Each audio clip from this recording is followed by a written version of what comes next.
Hola a todos.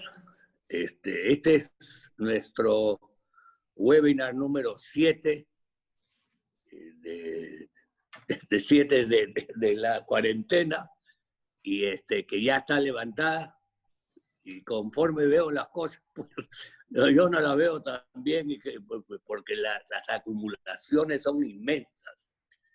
Entonces, me temo de que se van a tener que tomar medidas más efectivas. Hoy día tenemos un tema importantísimo, que es el tema económico, y tenemos la suerte de haber convocado y que hayan aceptado estar con nosotros Carlos Argancén, un gran amigo nuestro, y Jaime Reuche, hijo, otro gran amigo también, que está en Nueva York, y que seguramente nos van a contar muchas cosas sobre los temas económicos de hoy y posiblemente lo que tenemos que enfrentar mañana. Yo quiero agradecerles a los dos la gentileza que han tenido de poder estar con nosotros, y le dejo a Ítalo Giudici, como siempre, nuestro moderador, para que empiece las exposiciones. Gracias. Gracias, Pepe, por el pase. Como os había dicho Pepe, estamos en la séptima entrega de reflexiones. Y bueno, en primer lugar vamos a presentar a Carlos Argancén. Él es economista de la Pontificia Universidad Católica del Perú, con un máster en economía en la Universidad de Boston. Tiene también un MBA en la Universidad de Quebec y un doctorado en filosofía en la Universidad Politécnica de Cataluña. También ha tenido estudios en Harvard en Economía y Políticas Públicas y actualmente es el decano de la Facultad de Economía de la Universidad Peruana de Ciencias Aplicadas. Así que, Carlos, te pongo en el spotlight, te paso el micrófono. Listo. Ok. Como les pedí, si tuvieran la gentileza de permitirme compartir una presentación, podría ser más útil eso de que me vean a mí, que realmente no tiene ninguna utilidad. Ya está. En todo caso, el afiche que he puesto atrás sí parece que tuviera libros. Ya estás habilitado.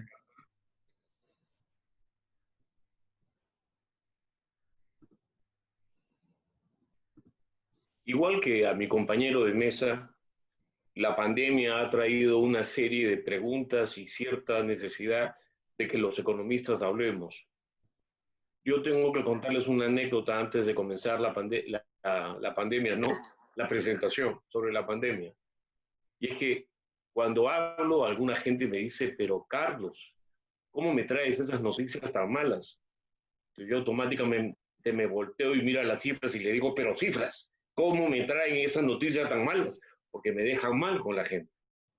Y como yo lamentablemente hablo solo lo que podría probar, o lo que puedo probar, esta presentación tiene que tener esta advertencia.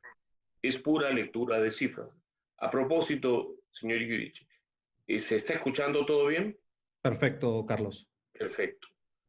Empecemos con algunas líneas sobre la economía peruana ayer. Lo primero que hice fue jugar con algo de kilometría para hacerle la vida más fácil a mi compañero de mesa. Y les digo que la economía peruana en el último siglo, en comparación a principios del siglo pasado, ha crecido 89 veces, a pesar de la caída previsible para este año, incluyéndola. Es como si la familia hubiera tenido un patrimonio o un flujo de ingreso familiar que sube 89 veces en dólares constantes de 2010. Suena como algo muy bonito, pero en estas circunstancias hemos tenido muchísimas fluctuaciones en términos de crecimientos anuales. Hemos tenido de todo, recesiones chiquitas, grandes, recuperaciones, rebotes, todo. Y ha sido una economía bastante inestable en términos macroeconómicos.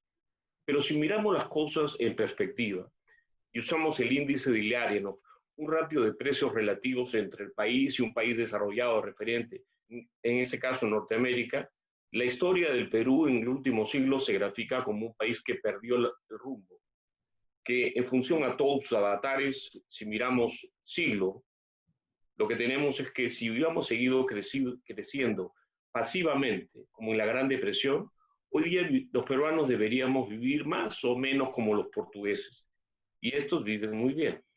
Lamentablemente, la gráfica se coloca muy lejos de los portugueses, cerca del 8-9% versus un 40%, y denota que ha sido casi no una década, sino un siglo perdido. Este gráfico es todavía más feo. Contrasta la evolución del PBI o del poder de compra, el nivel de consumo de un norteamericano de producción comparado con el de un peruano. Y eso explica por qué el señor Roche vive en Nueva York, porque los que vivimos en Lima tenemos una plaza mucho más pobre. No es extendible a las personas, pero el Perú ha perdido, cada vez tiene más distancia con el desarrollo económico. Y si somos prácticos, decimos, pero caray, el Perú, por ejemplo, fíjense cómo se ha recuperado en los últimos años. Es un ejemplo global. Bueno, el piso fue muy bajo, fue casi propio de un país africano al inicio. Y la recuperación se acabó con la señora Nadine y su consorte, y acaba de complicarse con el gobierno de Vizcarra. Y si miramos el largo plazo como un fenómeno, el desarrollo, perdón, como un fenómeno de largo plazo y siempre relativo, nuestro alejamiento del techo, de la noción del nivel de producción o de consumo de un país desarrollado ha sido gráfico. El Perú se desarrollaba y hoy podría ser un país más subdesarrollado de lo que fue antes de que reaccionemos a la Gran Depresión. Y por ello, esta forma de presentar las perspectivas de la economía usa las recesiones. Las recesiones en el Perú no han sido tan raras como nos hubiera gustado, son en realidad tradicionales. Y las hemos tenido de todo tipo, chicas, grandes, ideológicas, accidentadas, previsibles, porque están metiendo la pata, alguien diría que la cual podría ser una previsible, pero sobre todo muy destructivas, algunas que trascendieron un fácil rebote. Y eso nos lleva a entender que las más destructivas resultan siempre las más ideológicas, donde se pierde toda pretensión y se terminan abrazando ideas mercantilistas y socialistas, como sucede en el grueso de la región hoy día. Estas recesiones que vamos a enfocar nos interesa a esas que llamaremos mega recesiones. Entenderán que el término depresión está más mal usado, generosamente usado de lo que se debería, y la recesión puede ser muy pequeña. Definimos una mega recesión como un cuadro en el que el producto, llega a caer a 10% un año. Y eso implica una serie de fenómenos, y aquí regreso, y vemos las principales 4 mega recesiones de la historia del Perú. La respuesta de Sánchez Cerro a la Gran Depresión, que fue terrible, la respuesta del arquitecto Belaúnde o su gobierno, sin cambiar las reglas velasquistas, al impacto de un súbito y destructivo fenómeno climatológico, el Niño, al que llamaremos la mega recesión del Niño belaundista. La siguiente es el pueblo peruano abrazó con fruición las ideas del socialismo mercantilista y tuvo 3 años de recesión. Aquí, políticamente, dicen que gobernó el APRA, pero en realidad las ideas fueron de la Izquierda Unida y particularmente del Partido Unificado Mariateguista. Y esto nos robó 3 años de crecimiento per cápita. La que está en pleno desarrollo la llamaremos la mega recesión del Niño y el Vizcarrato, del virus y el Vizcarrato.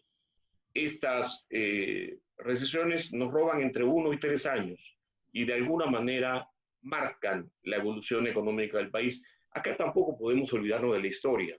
En 1968 ingresó una dictadura con ideas agresivas de izquierda, similares a las de Maduro o de Chávez, y con equipos rusos, cubanos y yugoslavos gobernando el país. En ese contexto, los peruanos podemos decir que en términos de largo plazo, el peruano ha vivido mejor a pesar de los baches. Pero esos baches, en términos de producto per cápita, le han costado mucho en términos de alcanzar a un globo que no dejaba de crecer y desarrollarse. Estas 4 mega recesiones nos han golpeado muy duro. Y estas vale la pena destacar, no solo implican un alejamiento temporal del PBI potencial, deprimen el PBI potencial, potencian la informalidad y deprimen también cualquier estimado de inversión privada y particularmente inversión privada neta de depreciación. No los voy a aburrir con los estimados, porque muchas de las cifras, sobre todo para los 50 primeros años, son estimaciones, pero la mega recesión no es como una recesión pequeña. Esta golpea varios años y cambia completamente la tendencia. No es casual el gráfico que colocamos al comienzo. El Perú se ha derrumbado de los 30 a la fecha, a pesar de la recuperación reciente, en términos comparativos de desarrollo económico. Y hablando de estas mega recesiones que nos han costado tanto, les dije que eran 4, la de Sánchez Cerro, la del arquitecto Belaúnde, la de la alianza APRA Izquierda Unida y finalmente la del señor Kuczynski y su sucesor, a la que, como les he dicho, la he bautizado como la mega recesión, porque ya es una mega recesión. Nadie esperaba esto, señor Reche, en el Perú, producto de una cuarentena descapitalizada terrible. La primera no es atribuible, otros países del planeta sufrieron golpes por la Gran Depresión, pero lo que he logrado revisar, chequeando cifras de Agnes Madison, en el Perú fue un poquito peor. Se tomaron una serie de medidas como cambiar la constitución y esta ya introdujo una serie de contrabandos mercantilistas y estatistas. Se infló el aparato estatal porque creían que eran keynesianos o keynesianos bastardos y quieren ser malvados. Se crea un monopolio estatal de moneda que actualmente se comporta impecablemente, pero en el pasado ha sido fuente de grandes desgracias económicas.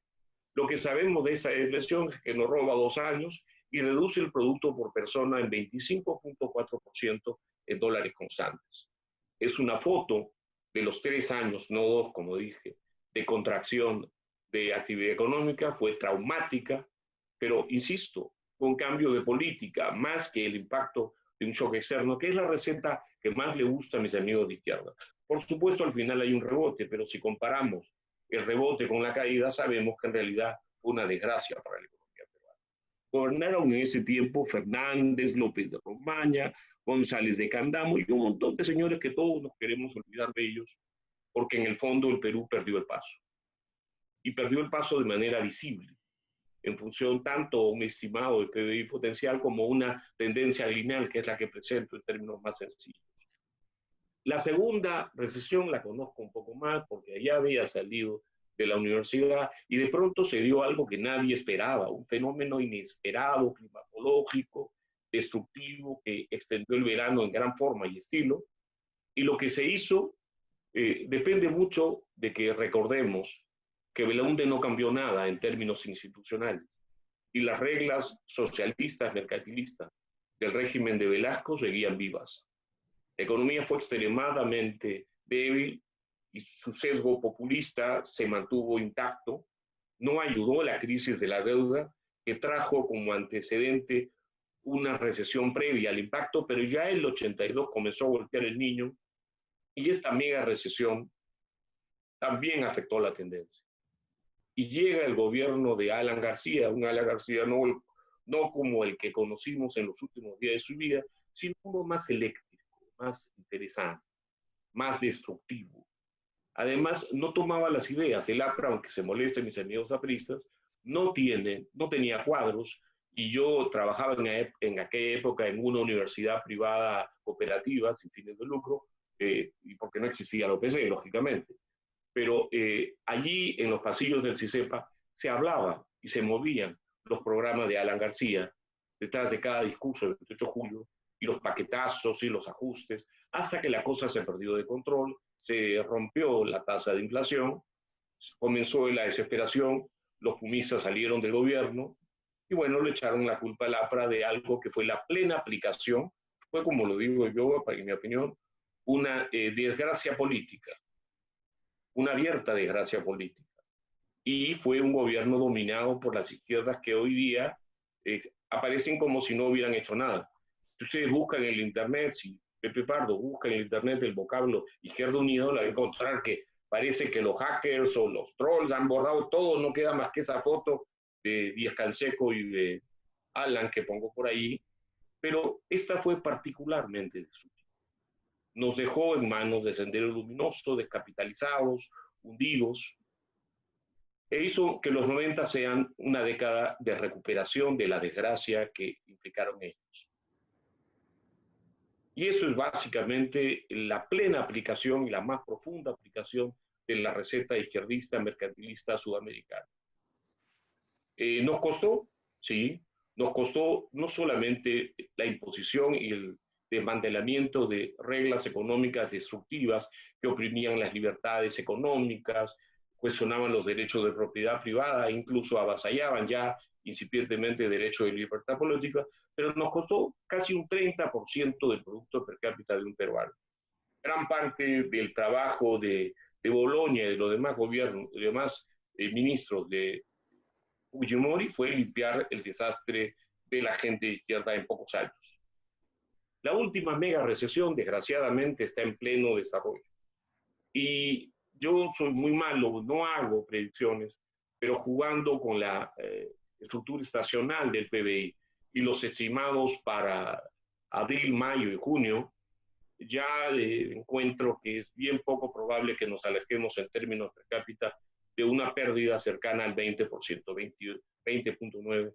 La cosa podría ser mejor, porque no creo en las predicciones, pero podría ser peor también, porque no solamente veo que se persiste en la aplicación de reglas totalitarias y controlistas supuestamente para combatir la pandemia, que no se dirige el gasto para combatir la pandemia y que hoy día cuando se habla de fase de reactivación, la burocracia ya un marcado sesgo progresista no para de regular, no para de controlar, no para que la ironía que acaba de insinuar o sostener Pepe Pardo en esta presentación deje de ser cierta. Yo no reactivo una actividad a la que le pido que por cada 20 trabajadores haya un médico ocupacional y una enfermera, simplemente la saco del mercado. Y lo que ha pasado es que se han dado demasiadas quiebras. Y hoy día, cuando se abre un centro comercial, se descubre que la mitad de los que operaban ahí ya no existen. No hay forma de que. Hasta ahora la foto tiene como antecedente los pésimos años 2018 y 2019 en términos per cápita y la proyección a la que hago alusión en esta discusión.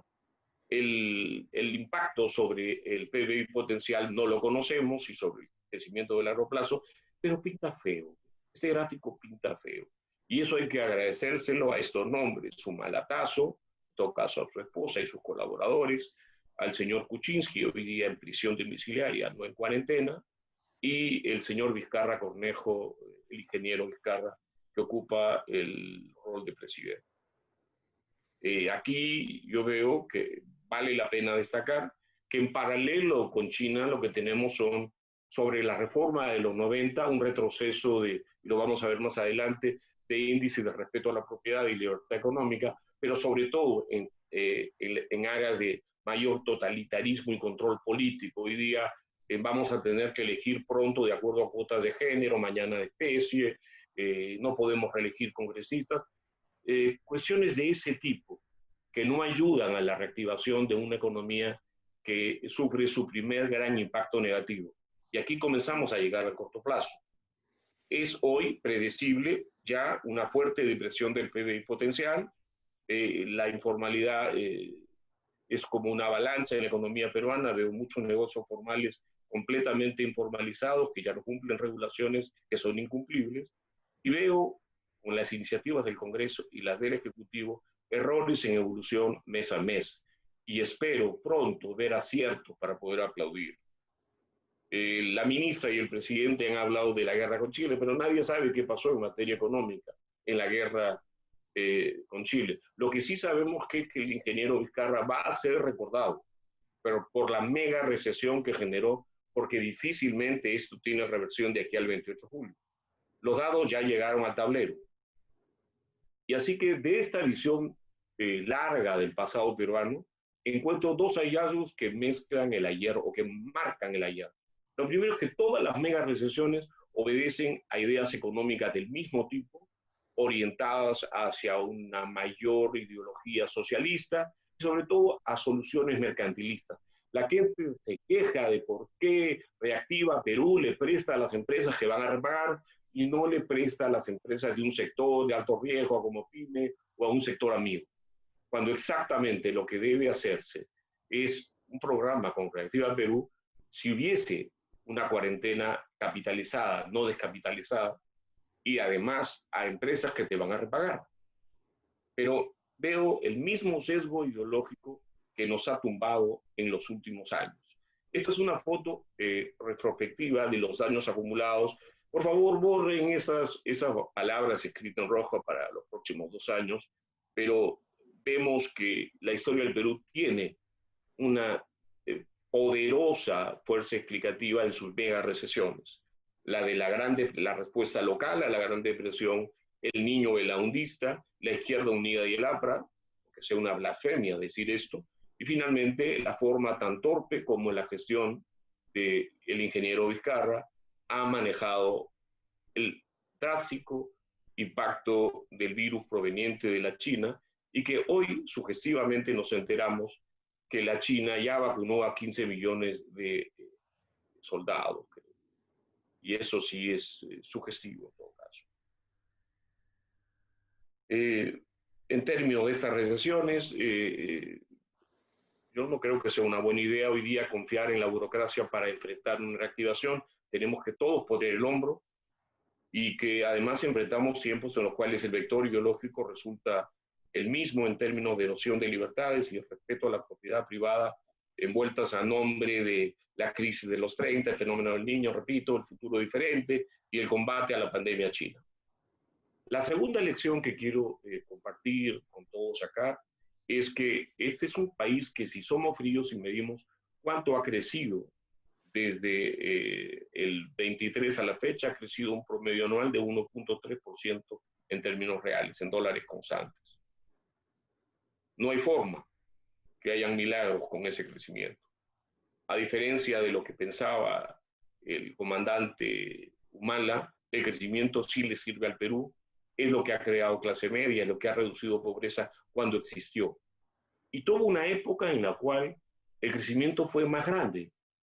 Y aquí pongo, por ejemplo, cifras recientes de índices de Heritage Foundation y de London House, de 3 variables que me sirven para construir un índice de liberalismo. Y esto es la libertad política, que básicamente implica una serie de encuestas en materia de derechos civiles y libertades, la libertad económica, tal como la mide Heritage, financiera, tributaria, etcétera, etcétera, y finalmente un índice de respeto a los derechos de propiedad privada. Y lo que hace esta situación muestra que el Perú pues se mantiene relativamente en índices que yo llamaría entre semi-marxistas y semi-liberales en términos de liberalismo, más allá de toda la retórica, pero muy lejos de los índices de monetarismo norteamericano, perdón, de liberalismo, que han bajado mucho de los tiempos de Obama por la caída de sus índices de libertad política. Este es un ejercicio personal que utiliza los 3 índices y el promedio ponderado que llamo índices de liberalismo, pero nos enseñan varias cosas, que los peruanos somos un poco menos, mucho menos liberales de lo que creíamos, y que en términos de libertad económica nos mantenemos casi a la mitad del liberalismo económico de un gringo, que son bastante regulados en estos tiempos, y con un bajo respeto a la propiedad privada. Y últimamente tenemos una clara tendencia hacia tener menos libertad política, y aquí lo llamamos reformas políticas. Mucha gente cree que el liberalismo básicamente implica libertades económicas y respeto a los derechos de propiedad. Eso nos enseñó un extraordinario economista peruano, Fernando de Soto. Pero como muestra el caso chino y el caso peruano, los países que tienen baja libertad política no crecen tanto. No es casualidad que el producto per cápita de un chino sea menos del 15% del de un norteamericano. Por más que crea mucha gente que China va a ser una gran potencia. Y eso me hace acordar una observación que me enseñó mi abuelita, a la que estoy calumniando hoy día.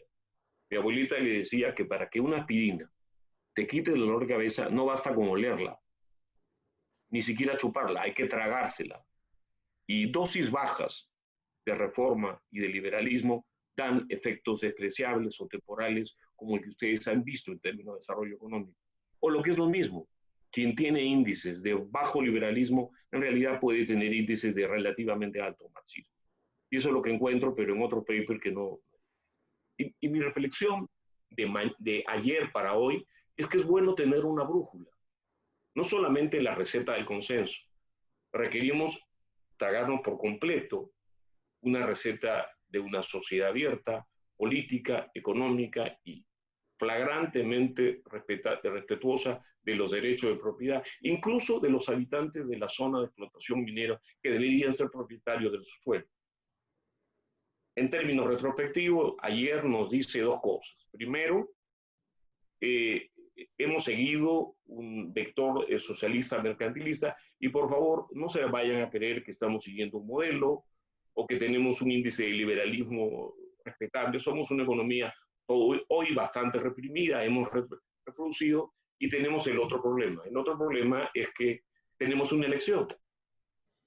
Ahorita, Pepe Pardo posiblemente esté considerando ser candidato y de hecho podría ser un candidato de mucho arraigo.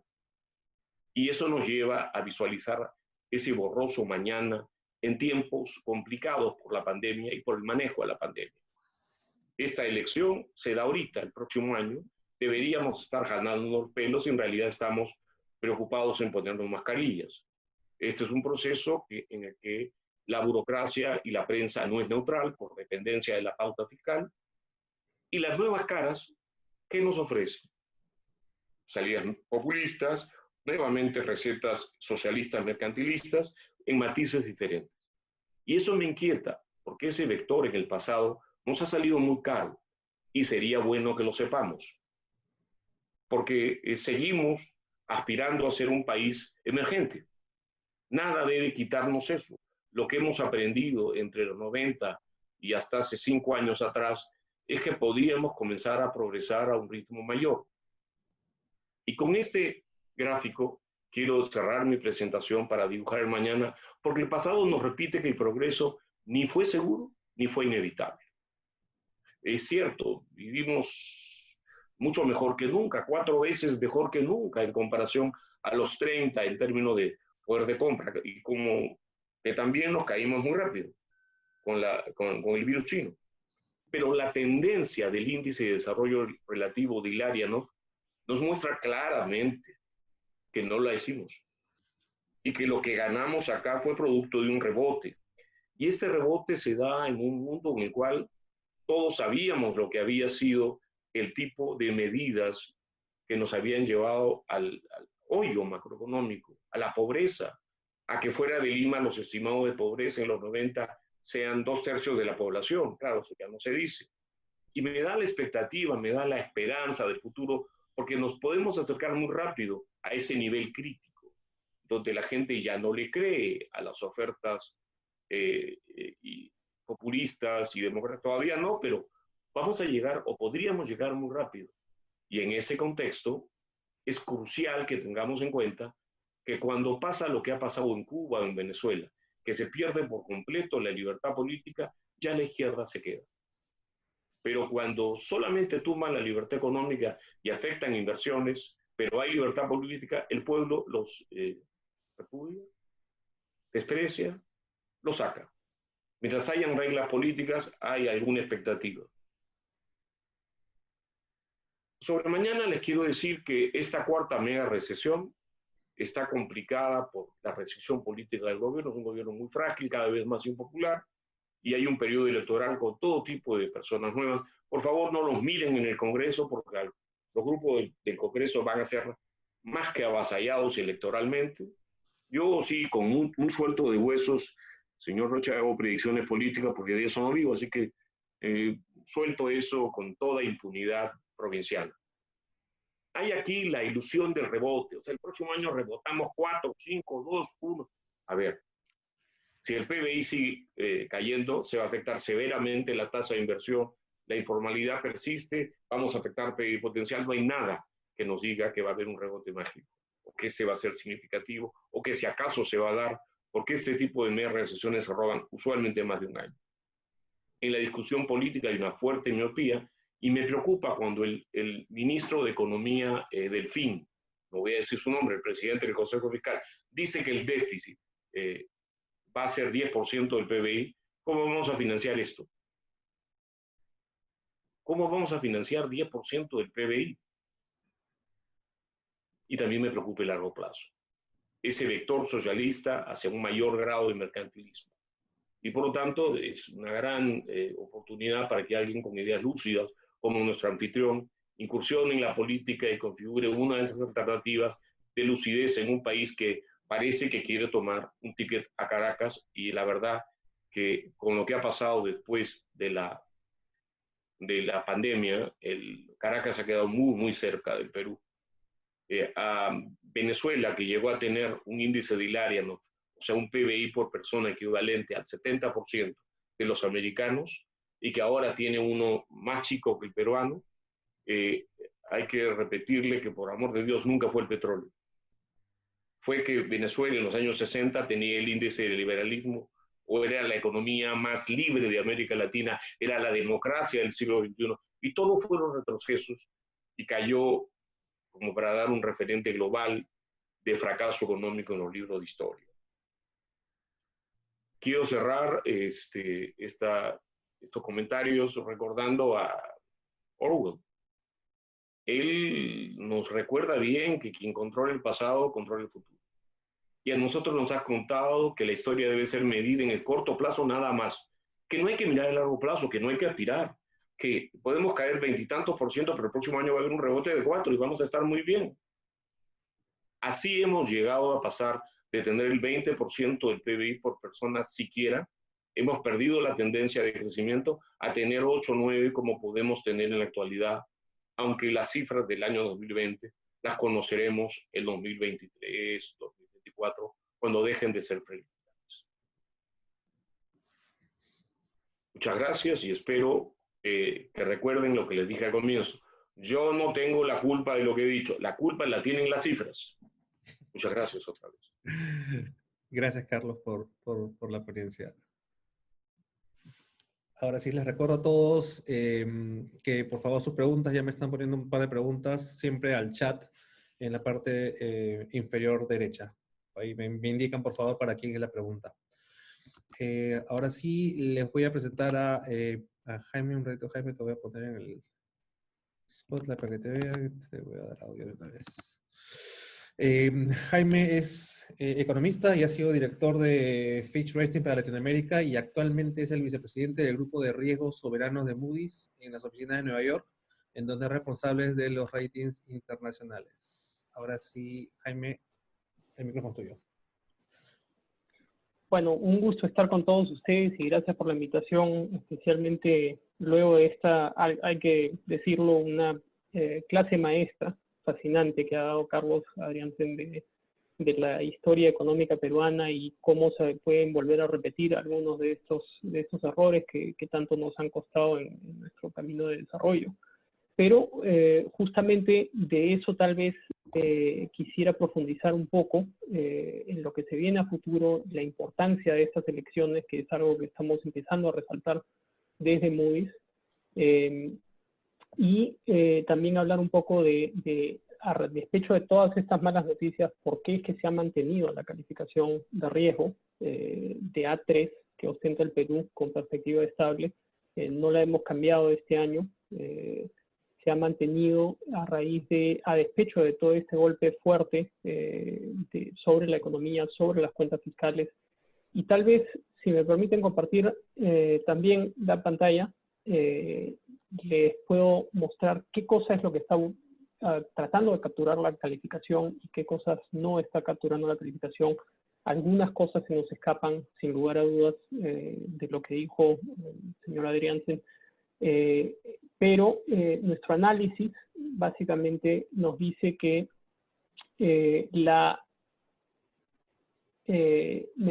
¿podré compartir la pantalla? Sí, no sé qué ha pasado. Comparte de nuevo, por favor. Perfecto. Dame un segundo. Ahí está.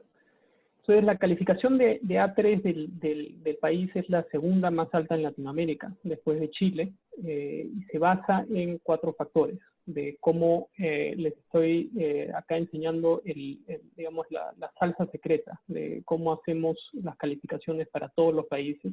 En muchos casos estamos revisando las calificaciones a la baja, pero en el caso de Perú no lo hemos hecho, la estamos manteniendo.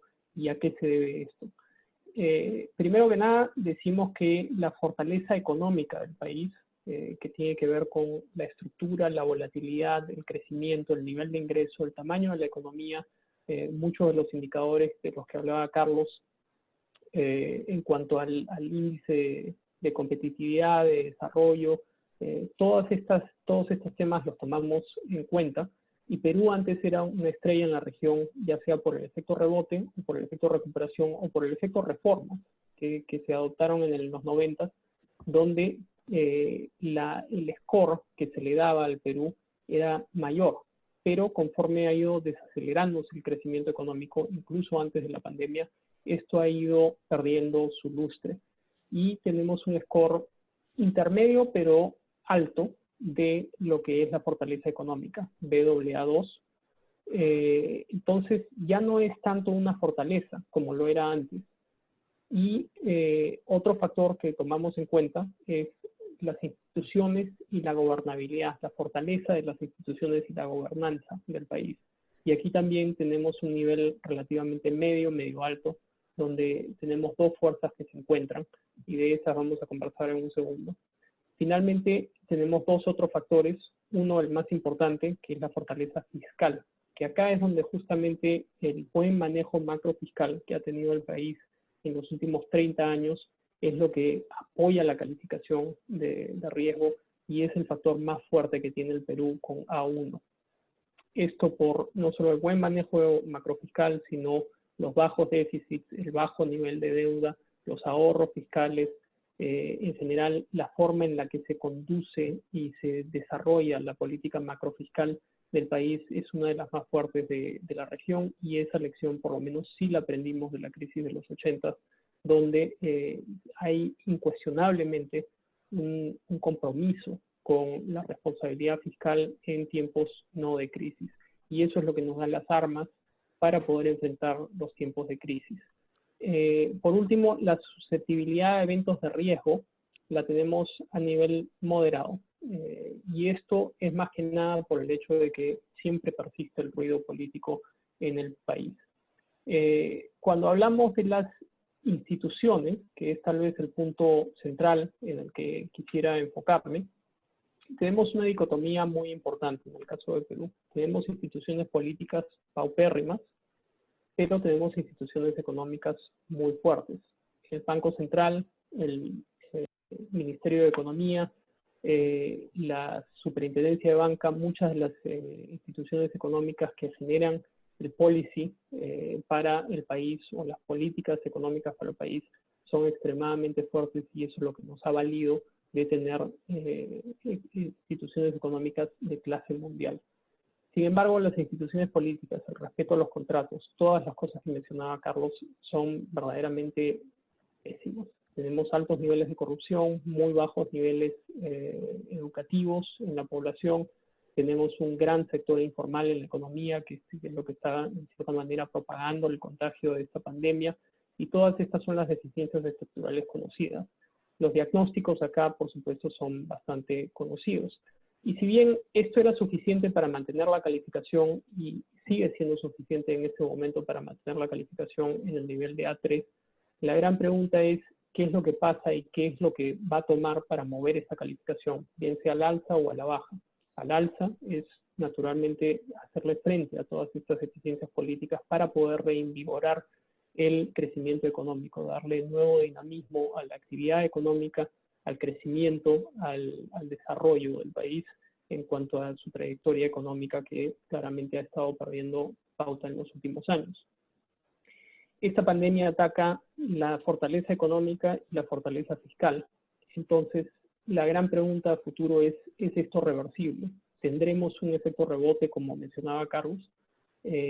No va a ser fácil, va a costar, y es indispensable ahora sí dejarnos de todas estas medidas a medias que hemos tomado para tratar de agilizar el crecimiento y verdaderamente consensuar una política de Estado que genere productividad y competitividad, como han estado tímidamente tratando de hacer desde el MEF. ¿Cómo tomamos todo esto dentro de una burbuja de lo que hemos estado hablando, ¿no? Y a futuro, y sobre todo estas elecciones que Carlos presagia muy bien, nos preocupan mucho por el hecho de que puede que no haya una agenda de reformas, y entonces no vamos a recuperar el espacio fiscal perdido, el espacio, la trayectoria económica que hemos perdido. Acá muy probablemente con estas cifras de contracción vamos a ver un incremento en la pobreza y un deterioro en muchos de los indicadores sociales donde hemos visto mucho progreso en los últimos años. La pobreza al final del 2019 llegó a 20.2% de la población y teníamos muy buenos resultados no solo en el nivel de pobreza sino en la estructura. Los pobres son cada vez menos pobres.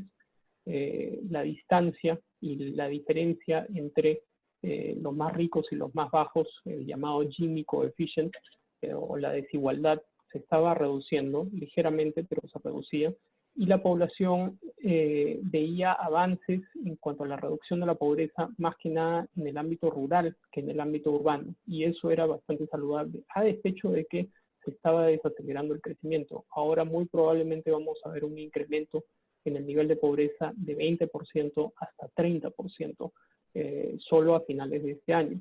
Y revertir ese deterioro va a costar mucho, en el cual es indispensable adoptar estas reformas estructurales de las cuales hablábamos. Pero la gran pregunta sobre quién tiene la culpa de todo esto, como decía Carlos, no es él, son las cifras, tal vez ni siquiera son las cifras, los que tienen la culpa en cierta manera es muy fácil decir los políticos. Y en nuestro ámbito escuchamos muy bien muchas veces decir que muchas de las medidas populistas del Congreso están entorpeciendo el funcionar de muchas de las medidas económicas o la política económica y política fiscal del país. Y es cierto, el Congreso toma muchas medidas populistas que están empezando a aglomerarse y que eventualmente puede que pesen sobre la calificación de riesgo porque matan el crecimiento, matan la confianza empresarial, el sector privado, el que constituyen ustedes, y la inversión privada, que es el motor de crecimiento más importante del país, que tiene un multiplicador bastante importante que funciona como un amplificador del ciclo en el Perú. Esto a veces también decimos, bueno, si es el Congreso, entonces el Congreso es el problema. Pero después también hablamos de los políticos siendo el problema, o a veces hablamos del gobierno y sus errores siendo el problema. En la presentación de Carlos veíamos cómo el vizcarrato y el virus son los que tienen la culpa de esta mega recesión. Pero algo que es muy importante distinguir son 4 términos que tal vez debemos de tratar de no confundir, que son el Estado, la clase política, el Congreso y los tecnócratas. Para darles un ejemplo de qué quiero decir cuando hablamos de diferenciar a estos 4 grandes grupos, para tratar de no solo buscar culpa, pero también saber a quién apoyar en cuanto a las medidas que son necesarias para tratar de sacar al Perú del agujero que nos estamos encontrando. Es el ejemplo más reciente, que ya tengo desde casa trabajando varios meses, y acá en casa tengo una enana de 6 años, y como he estado trabajando desde casa, me ha estado escuchando cuando hablo del Congreso, del Estado peruano y de los agentes económicos. Un día, la enana vino y me preguntó, papá, ¿los superagentes económicos son los buenos? ¿Cuáles son los malos? Porque siendo una niñita de 6 años, quiere saber quiénes son los buenos de la historia, quiénes son los malos de la historia. Entonces le dije, los buenos son la inversión privada y el MEF. Los malos son todos los demás. Me respondió, ojalá la diversión privada y el MEF ganen. Y eso es un bonito un bonito pensamiento en el cual ojalá efectivamente la inversión privada y el MEF ganen en los próximos años. ¿Por qué? Porque cuando hablamos de un gobierno, no solo nos referimos al presidente, sino nos estamos refiriendo a todos los ministros. Y la verdad que hay malos ministros que tienen muy pobre gestión. El Estado peruano siempre ha tenido problemas de gestión. La gran dicotomía que siempre encontramos es que hay muy buenos planes que nunca se implementan de la mejor manera o que se implementan pobremente. El Plan Nacional de Competitividad es un ejemplo. Muy buenas intenciones, todas esas medidas las deberíamos de adoptar, pero nunca se llegan a implementar. El Plan Nacional de Infraestructura, otro gran plan donde por fin hay una articulación de dónde queremos llevar la infraestructura nacional para encadenar sectores de la economía que están desconectados de la economía, y buscar oportunidades en sectores como el turismo, como el sector forestal, el sector acuícola y varios otros sectores donde podrían generarse pequeños motores de crecimiento para dinamizar la economía. El plan está, y es un plan relativamente bueno, siempre se puede mejorar, pero el gran problema es que no se puede implementar. ¿Quiénes son los superagentes o los superhéroes en este caso? Es el MEF. El MEF es el amigo del sector privado. Uno a veces tiene un cierto estigma de tratar de hacer un acercamiento con el Estado, porque el Estado es ineficiente, es corrupto, es malo, no es mi amigo, persigue al sector privado, y muchas veces muchas de las entidades del Estado se comportan así, con sobreregulaciones, con medidas que ahuyentan la inversión privada. Pero dentro del MEF tenemos una entidad altamente tecnocrática que entiende el valor de esto, que es el superagente o el superhéroe que trata de luchar contra toda esta maraña de idealistas o ideologías subóptimas que tenemos en muchas partes del Estado. La presentación de Carlos es tan importante que ojalá todo el mundo del país la pudiese ver, para que vean cuál es el efecto, el costo de todas estas ideologías antiguas, totalmente desacreditadas, que todavía se tratan de implementar, porque son ideas facilistas, son ideas populistas, que a un político de turno lo mantienen dentro del Estado y lo mantienen empleado. Pero dentro del MEF sabemos que hay gente que entiende, los tecnócratas, entienden el valor del sacrificio, de que siempre que se implementa una reforma hay muchos ganadores, pero en el corto plazo también hay algunos perdedores. Y es la medicina de la que hablaba Carlos que tenemos que tomar. Para nosotros, tomando todo esto en conjunto, desde el punto de vista de Moody's, estamos un poco nerviosos porque se le acaba el tiempo al Perú. Si bien el punto de partida en contra de esta pandemia era mucho más favorable que en otros países, no solo de la región, sino emergentes, porque había bajos niveles de deuda, no teníamos desbalances importantes o desequilibrios, importantes en la economía, y teníamos solvencia fiscal, credibilidad en los mercados y ese beneficio de la duda que siempre se le otorgan a las buenas autoridades del MEF, las buenas autoridades económicas del Banco Central, de la Superintendencia, que todos a nivel global conocen y respetan del Perú. En vez de estar hablando de nuestra selección, que poco hace, llegó al Mundial, sí, después de varios años, deberíamos de tener a nuestros superagentes, como diría mi enana, como nuestros héroes dentro del MEF, que luchan en contra de todas estas ideologías erradas, todos estos facilismos que tratan de adoptar los políticos, pero no siempre pueden ganar y necesitan de apoyo. Los políticos vienen a ser esa kriptonita que verdaderamente frena todas estas medidas.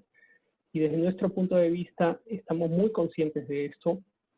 Nos preocupan las elecciones porque a despecho de este punto de partida muy favorable del que hablábamos para el Perú, todas estas medidas están empezando a pesar en el contexto de un golpe a la economía brutal y un golpe a las cuentas fiscales donde nuestra deuda pública va a excederse del 30% del PBI, algo que era un punto de orgullo para todos los peruanos, de mantener la deuda baja, muy bien manejada, de una manera muy asequible, con un costo bajo, gracias a la buena reputación que tienen las autoridades económicas.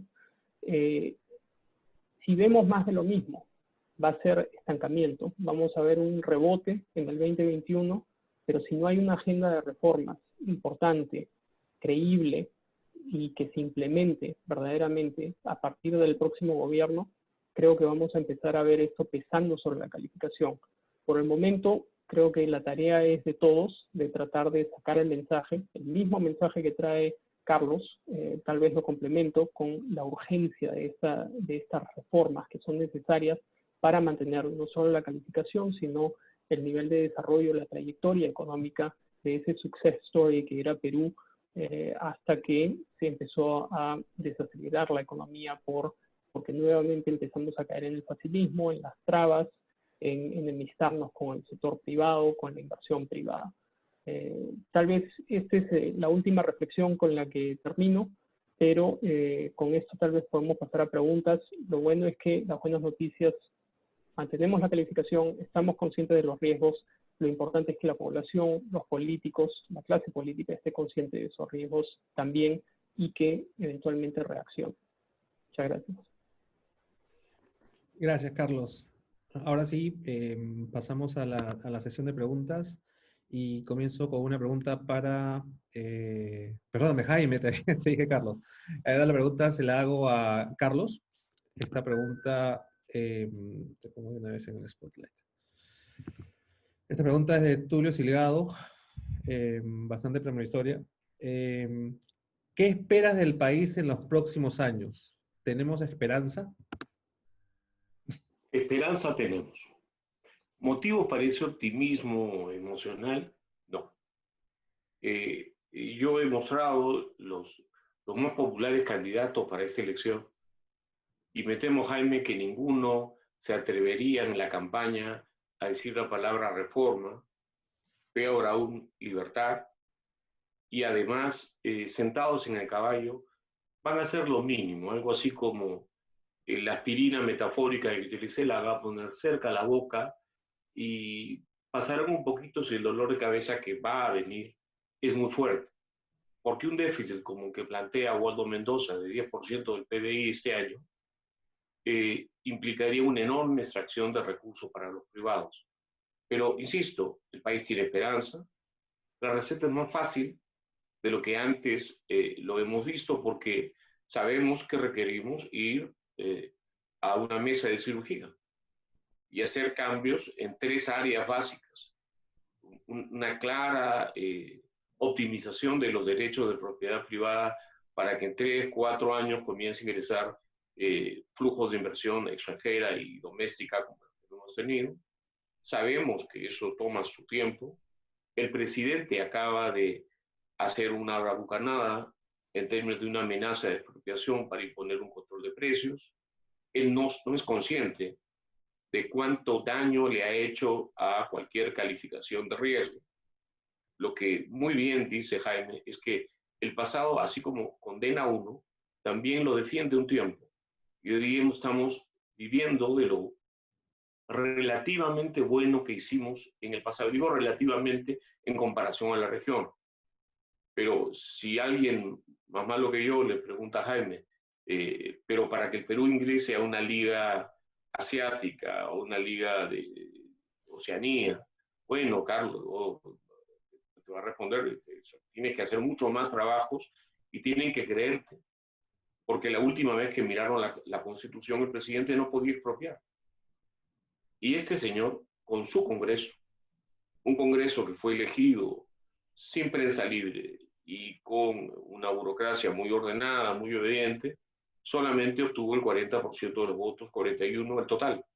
Y esas son las mayorías de estos tiempos. La próxima elección no tienen por qué ser diferente. El voto va a ser electrónico, los candidatos son los que he mostrado.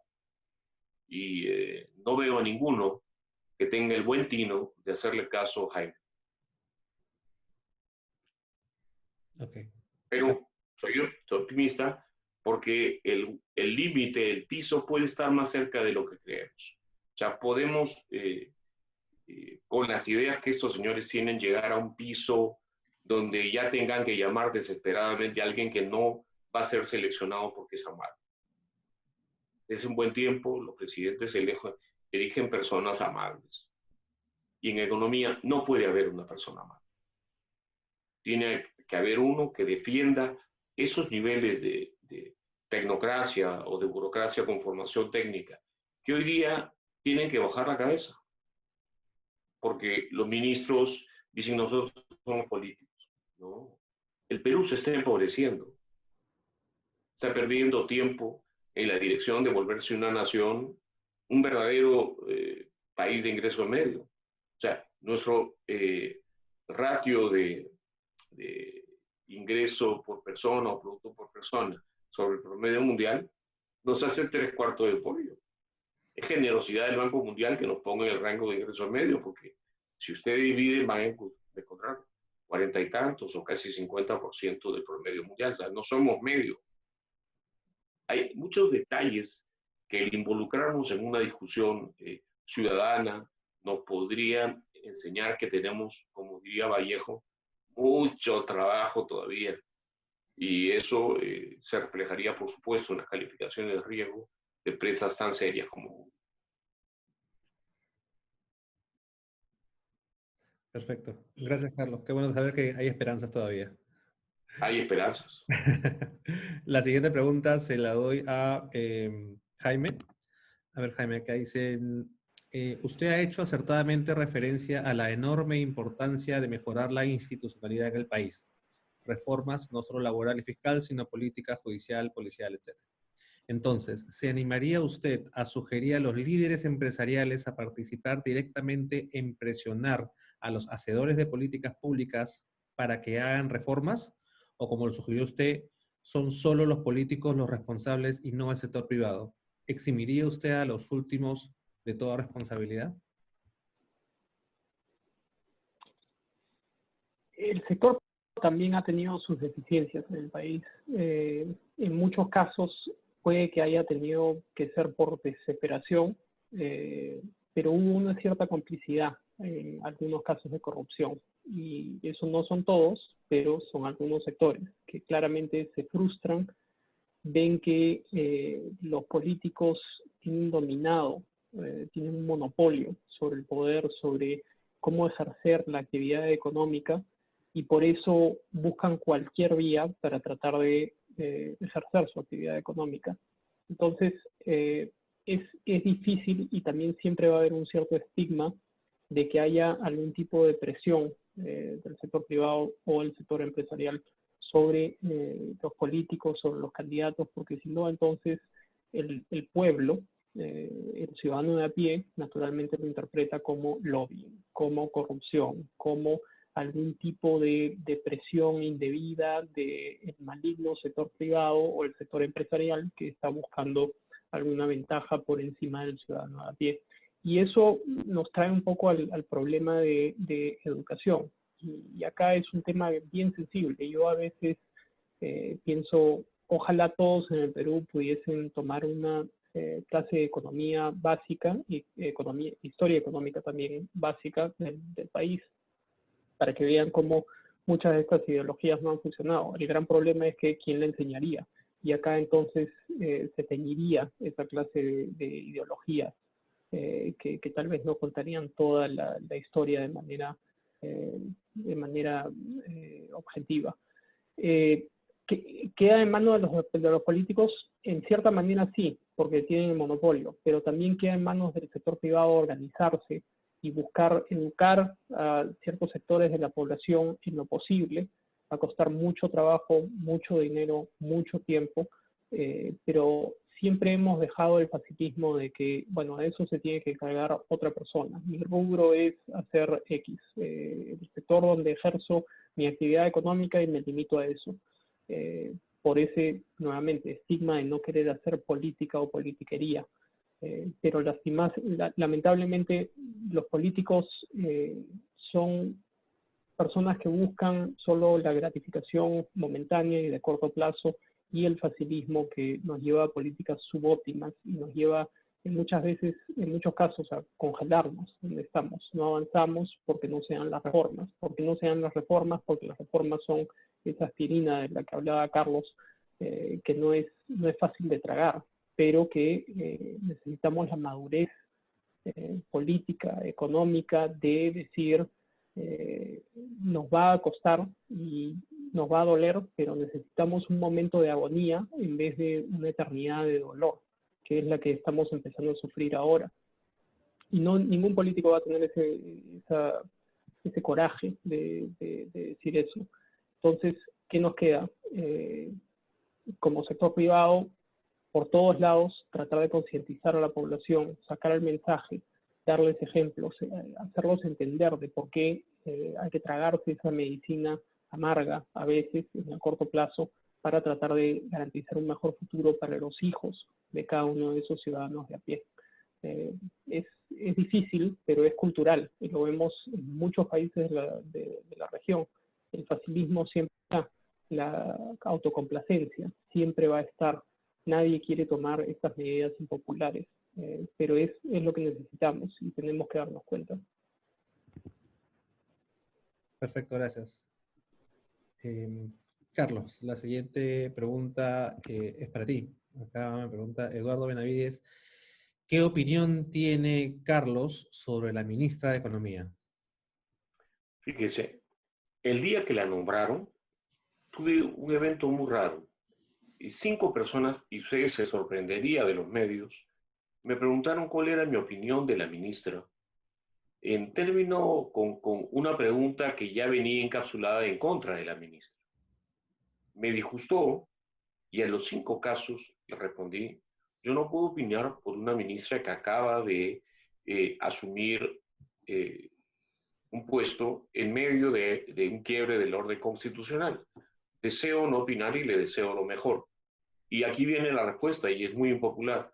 Normalmente evalúo a cualquier ministro o doy mi humilde opinión sobre cualquier ministro, que nunca es diplomática, al día siguiente que pierde el puesto. ¿Por qué? Porque creo que hay que darles la oportunidad hasta el último momento. Las cifras de la economía no están nada buenas. Nadie pudo imaginar tal depresión, tal nivel de recesión. Todo el mundo estaba pensando en una contracción, entre comillas, normal frente a una pandemia, 3, 4%. Pero estamos hablando de cifras que en las últimas 3 observaciones se acercan y superan el 20%. En meses de mayor producción por estacionalidad. Me preocupa muchísimo el año y a la ministra se le debe juzgar por su performance. Quien está haciendo un rol decente, y cambio la pregunta mañosamente, es, veo las cifras de inflación y el directorio del Banco Central, no siempre he admirado con fruición, está haciendo un excelente trabajo. La inflación en momentos de altísima incertidumbre se mantiene dentro de la meta y eso hay que valorarlo mucho más de lo que la gente le está dando al resto del gabinete. Un gabinete que me temo solo un milagro podría hacer que yo cambie la opinión, pero no tengo opinión hasta que no acabe el examen. Ok, perfecto. Jaime, esta es una pregunta con reflexión, así que te la voy a leer toda de porrazo. ¿Cuántos países han hecho emisiones de deuda soberana en medio de la pandemia y a tasas ventajosas? Y acá viene la reflexión. Nuestra macroeconomía es una de las mejores de la región y de las mejores preparadas para los shocks externos. El BCR y el MEF son las instituciones más profesionales de la región. El problema serio que se nos viene con el Congreso Electoral el próximo año, nuevo ejecutivo, con el proceso electoral, perdón, próximo año, nuevo ejecutivo y nuevo Congreso. Lo que se necesita es un liderazgo fuerte y alguien que genere credibilidad y confianza. De lo contrario, el país se va al despeñadero. El gobierno sin duda cometió muchos errores y eso va a determinar que nuestro PBI caiga casi 15% en el año. Pero la pandemia nos encontró con un estado disfuncional y eso no es solo atributo del Perú, sino Chile, que solo tiene 30% de informalidad, está solo un puesto detrás de Perú en número de contagios. Así que te dejo te estoy dando audio ahorita. Ya. Todos puntos muy buenos. Efectivamente, todo es muy cierto. El funcionar del Estado es algo que siempre criticamos. Va a ser difícil tener a alguien, como bien resaltó Carlos, que tenga liderazgo, que tenga bueno, las agallas para proponer reformas estructurales y imponer ese dolor. En cuanto a cómo nos ven, nuevamente, lo dijo muy bien y lo encapsuló muy bien Carlos, que dijo mucho del beneficio de la duda que se le da al Perú, incluso Moody's y los inversionistas extranjeros, es porque hay una muy buena trayectoria en los últimos años de muy buen manejo macrofiscal. Y es a raíz de eso que se pudo acceder a tasas de financiamiento históricamente bajas en abril. No solo porque el ciclo nos estaba diciendo que en general las tasas de interés han bajado para todos los países a nivel global, pero no todos pueden acceder a ese financiamiento. Hay muchos en la región que se han portado mal, por así decirlo, que no solo no pueden acceder a bajas tasas, sino a muy altas tasas, o en muchos casos ni siquiera pueden acceder a financiamiento. Caso Ecuador, nuestro vecino está en default.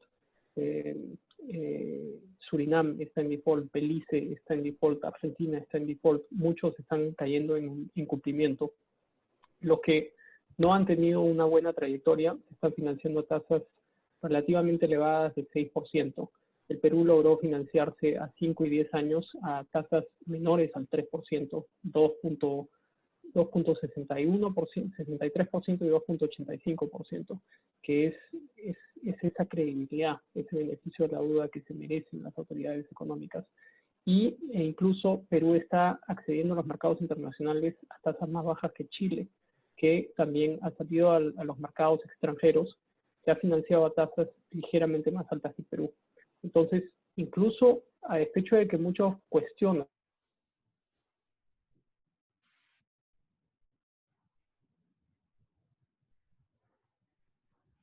que Chile, incluso en cuanto a los costos de financiamiento, Panamá, Colombia y muchos otros han salido a los mercados, porque, como bien dijo Carlos, no es óptimo financiar estos déficits tan elevados, quitándole recursos al sector privado en las economías domésticas. Lo mejor es salir afuera, a despecho de que uno se está endeudando en monedas extranjeras, en dólares, porque no le está quitando recursos al sector privado a una economía sentida y se puede financiar a tasas más bajas en este momento. No es lo óptimo, pero es la salida, y eso es lo que está haciendo el Perú. Hay bastante espacio, mucho de ese déficit se va a tener que financiar afuera y aprovechar estas tasas bajas de financiamiento para poder cubrir el déficit y poder reducir el costo de la deuda que tiene el país.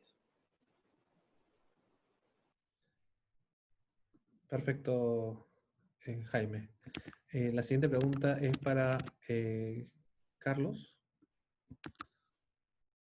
Se me fue el archivo, un segundito.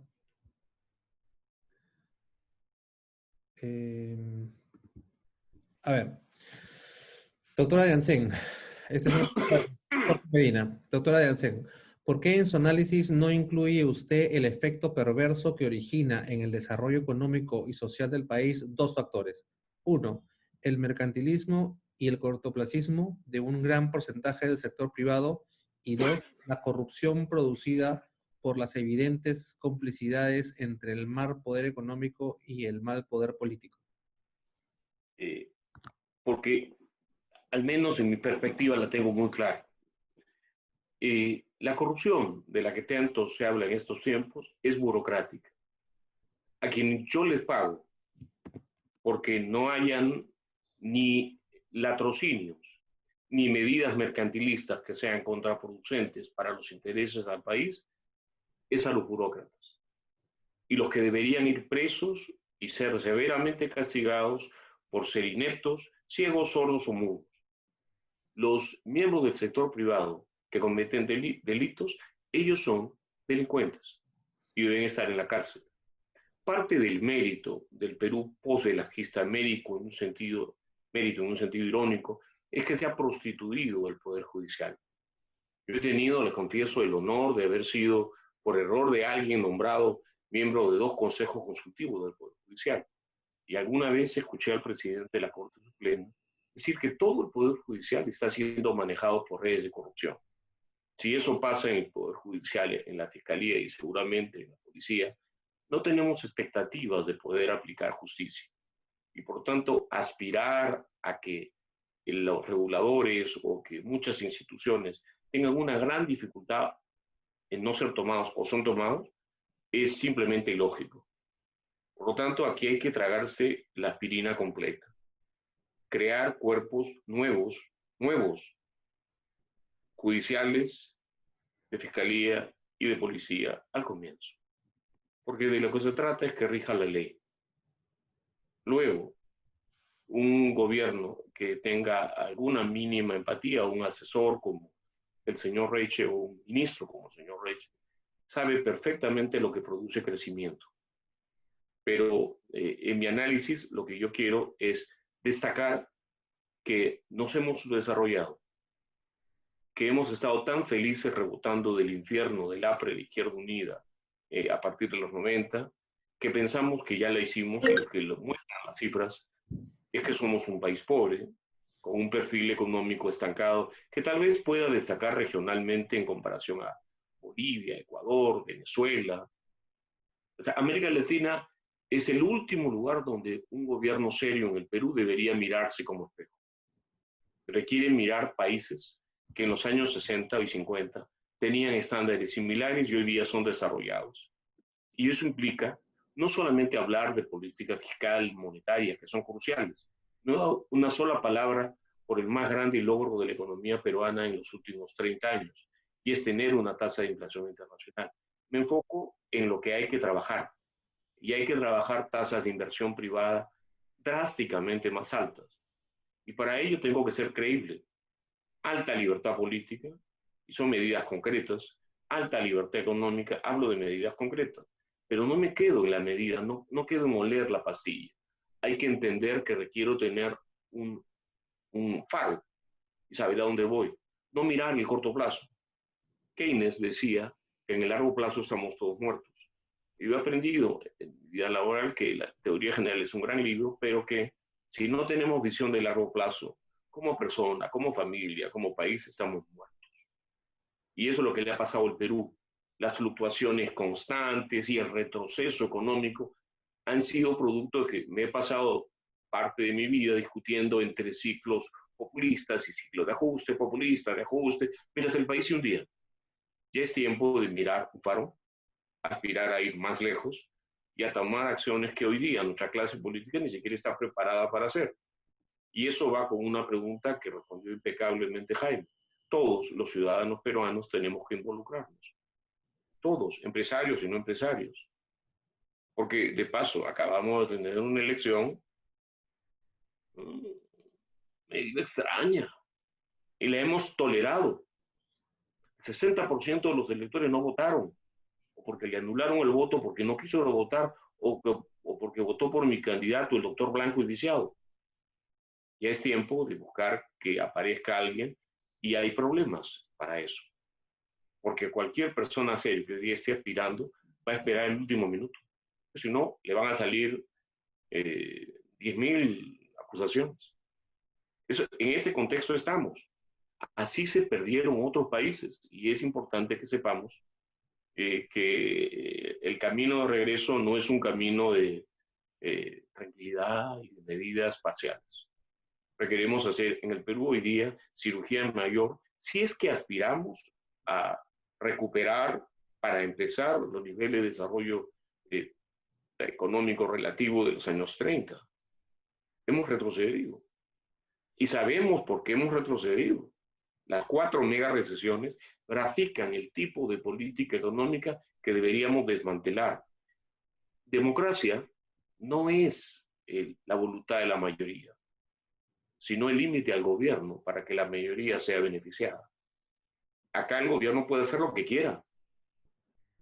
Acaba de disolver un poder y hay un montón de dilectos juristas que justifican eso, como justificaron en su momento a Velasco. ese jefe de la Casa Militar, presidente del Comando Conjunto que traicionó a su presidente. Es importante comenzar a llamar las cosas por su nombre. Aquí se ha hablado de historia económica y yo he tenido que tomar el curso de historia económica porque después de revisar un par de textos de historia económica me di cuenta que la mitad de lo que se repite sobre el Perú es mentira. No se puede probar, es falso. Es pura manipulación política. Entonces, en la UPC, donde yo trabajo, he juntado un grupo de economistas y comenzamos a entrenar a gente para que analice la historia en función a cifras. No lo que esté escrito, porque lo que esté escrito te cuenta que este país tiene problemas de distribución del ingreso y que si se corrigen nos vamos a desarrollar. Webb, hace muchos años, mostró que con Velasco los afanes de redistribución del ingreso fueron regresivos, negativos. El país se hundió. Es importante que nos involucremos como ciudadanos. Y no tengo problema. La corrupción debe ser bien enfocada, no debe ser mega dimensionada, debe decirse esto es corrupción. Y todos los burócratas involucrados, desde el portero hasta el ministro o presidente, deben estar presos en un proceso judicial limpio. ¿Cuál es el problema de un burócrata? Si cualquiera de ustedes fuera burócrata, su problema es que un fiscal incapaz lo denuncie y un juez incapaz lo condene. Sin que le puedan haber probado que cometió un delito. Y en un país así, no espera que venga Microsoft, sino para vender software. Piquemos más alto, se dice en español de los años 70, 80. Gracias, Carlos. Estamos un poco cortos de tiempo, pero justo hay un par de preguntas que se las quisiera hacer a los dos, que están acá dentro del pool de preguntas. ¿Cómo recuperar la confianza del sector privado para apoyar la recuperación de la economía? A ver, comenzamos con Jaime. Ya. Va a ser extremadamente difícil para este gobierno recuperar esa confianza. Muchas de estas medidas cerradas que ha tomado el mismo presidente, el tema de las clínicas, muchos mensajes que sin darse cuenta han repercutido de mala forma sobre la confianza empresarial. Creo que va a ser muy difícil en los meses que quedan recuperar esa confianza empresarial. Ya le queda a otro gobierno y dependerá del mensaje que traiga, si es que ese gobierno está dispuesto a tenderle la mano al sector privado, si es que ese gobierno, primero ante todo, si es que va a respetar la tecnocracia en el MEF, y segundo, si es que nos va a escuchar y si es que lo va a oír. Este gobierno está mal asesorado, se hablan de asesores argentinos, ya por ahí vamos muy mal, y lo vemos. El resultado en Argentina es lo que llamamos en inglés serial defaulter, un gobierno que incumple en serie, y es conocido por no tener palabra, es conocido por hacerle la guerra al sector privado. Entonces, básicamente el mensaje, si tal vez es un poco, no es muy optimista, es agárrense como sector privado, hay que tratar de pasar esta pandemia y mirar hacia adelante, esperemos un nuevo gobierno que quiera tender la mano al sector privado y que sea bastante pragmático. Gracias, Jaime. Carlos. A ver, me ha parecido tan lúcida la respuesta que me quedé pensando en la última parte. Pero el rol de los empresarios en esta y en cualquier sociedad dinámica es la de ser exitosos, cumplir la ley, respetar las condiciones en las que opera, no anticipar abusos ni andar pidiendo maravillas mercantilistas para supuestamente caminar. Hoy día, por ejemplo, hay mucha gente que dice que los programas de reactivación a través de líneas del Banco Central deben ser redirigidas hacia su sector. Se deben redirigir, como ya le he dicho, solo los sectores que repagan. No, si usted quiere ayudar a un sector golpeado por la prohibición, por la proscripción de trabajar que implica una cuarentena, dele subsidios directos, de manera transparente, no crédito. Crédito se da al que te repaga. El Perú, como las cifras nos cuentan, y con bastante consistencia, ha dejado de hacer tu tarea. Ha tenido antes de la pandemia 6, 7 años de caída, que perdió la brújula, desde que llegó el candidato de la gran transformación y que hizo lo que un gobierno de izquierda latinoamericano hace muy bien, que es hacer que 4 o 5 años la inversión privada colapsara, y todos nosotros dejamos que esto pase. De alguna manera seguimos hablando de un modelo, no, yo no, pero sí la mayor parte de la gente, había que defender el modelo. No entendimos que el modelo ya ha sido revertido. Lo que vemos con el virus y el biscarrato es básicamente introducir más y más medidas regulatorias, se habla de controles de precios, se habla de expropiaciones, y esa película ya la vimos. Es importante que hablemos en lugar de pedir y que logremos acotar retrocesos mayores, como muy bien dice Jaime, hasta que en la próxima elección tengamos la opción, tal vez, de votar por alguien más responsable, menos dañino. Pero cuidado, cuidado con caer en el pasado. Yo he trabajado en el ministerio diciendo, caray, todo lo malo que evitamos que pasara, y nos hacíamos aplausos, y el país se seguía hundiendo. Hay que aspirar a mucho más, y hay que hacerlo ya, y sabiendo que para la empresa, una sociedad realmente abierta, es competencia hasta por los poros, pero eso sí, un perfil de innovación y de crecimiento como nunca se ha visto. Hoy día ver cadenas de departamentos que se van, empresas que le venden a inversionistas discutibles y todas las cosas que vemos a diario, no es algo que los peruanos debemos mirar con pasividad. Es nuestra plaza. Jaime, que vive en Nueva York, sabe que los peruanos fuera de nuestra plaza, claro que salimos en los periódicos, Jaime, si se cae nuestro avión. Este es nuestro país y tenemos que pelearlo o perderlo. Perfecto, Carlos. Te doy a ti la última pregunta porque tengo más preguntas, pero ya no nos da el tiempo. Acá hay una pregunta de Carlos Penny, te pregunta, ¿estamos condenados a un gobierno socialista por nuestra incapacidad de tener una nueva visión económica post-coronavirus? ¿Cómo destrabar la burocracia? En primer lugar, hay una vieja frase que repiten los socialistas. Salvo el poder, todo es ilusión.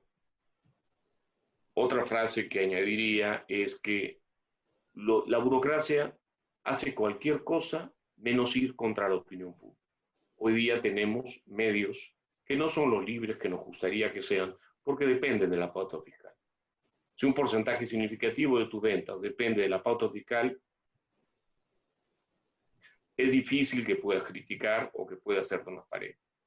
Entonces, definitivamente esta va a ser una campaña electoral tremenda y podemos aspirar tal vez a un candidato decente peleando contra todos como fue en su momento el arquitecto Belaúnde, pero que al final tuvo cifras desastrosas. Pero yo creo que debemos aspirar a mucho más. El Perú, en lo que rebotó bien de los post-90, aprendió a crecer y fue hasta récord de recuperación económica mundial. Y en ese mundo nos hemos quedado enamorados de cuánto mejor combatimos la pobreza, cuánto mejores indicadores sociales tenemos, pero no es eso lo que debemos mirar ahora. Tenemos que mirar, tener ritmos de crecimiento de largo plazo muy altos. Y eso implica crecer, valga la expresión, a como dé al lugar. La prioridad es el crecimiento, es lo único que reduce la pobreza de nuestra gente. Si uno se pone como los asesores de Humala a decir, no, ahora quiero menos crecimiento, pero más igualdad, lo único que logro es otro país latinoamericano fracasado. Y eso es lo que hay que tener claro. El Perú puede cambiar, hay esperanza, Carlos, para el Perú. La esperanza puede ser, lo que nos quede en adelante puede ser mucho mejor en términos de estándares de vida. No voy a decir que cambiar la tendencia de fracaso que tiene la economía peruana no nos va a costar sangre, sudor y lágrimas. Claro que nos va a costar eso. Pero mientras no entendamos eso y creamos que somos ricos, es porque la izquierda limeña nos enseñó que éramos ricos, teniendo un flujo de ingresos anual promedio equivalente a 1/10 de un país rico. Se han reído en nuestra cara. Nos ha dicho que el problema es la distribución del ingreso o la desigualdad, no, el problema es la pobreza. Acá en el Perú, yo digo con cierta bronca, se desprecia al peruano que escapa al mundo informal, que es desatendido, que es proscrito para trabajar y sale a trabajar a riesgo de infectarse. Y se dice que él es culpable de lo que una burocracia no puede manejar en términos de implementar exitosamente una cuarentena. Cosa que que pudo haber hecho y no se ha hecho con esta burocracia por directivas políticas. Porque se ha querido apostar todavía al negocio de Talara o al negocio del gasoducto. Entonces, sí requerimos involucrarnos. Sí hay esperanza, hay esperanza. Y hay más esperanza porque estamos muy cerca del piso. O sea, esto nos llevó muy rápido al piso. Esto ha podido durar. Después de todo, el virus chino tiene algo de bueno, perdónenme la expresión. Lo malo es cuánto se va a desgraciar la vida de una generación. Pero sí tenemos razonables expectativas de aumentando libertades y defendiendo claramente derechos de propiedad, para lo cual sí hay que tener una institucionalidad que hoy día no tenemos. Y me refiero básicamente a una judicatura de verdad y una policía de verdad. ¿Por qué? Porque van a haber muchos presos. Y tienen que ir presos. Lo que le deseo a todos ustedes es justicia. Que nadie vaya preso sin ser apegadito a ley. Lo mismo que me deseo a mí. Ese día se va a poder hacer muchos negocios. Las cifras de solidez institucional, Jaime, van a brillar. Y no solamente van a mirar las decisiones de financiamiento de corto plazo, sino inversiones de otro calibre. Pero eso no lo vamos a lograr después de la bravuconada del presidente de 5 o 6 años. Ni aunque nos gobierne Milton Friedman. Nos han hecho mucho daño. Mi opinión. Perfecto, Carlos. Ahora sí, para las palabras finales, le doy el pase a Pepe.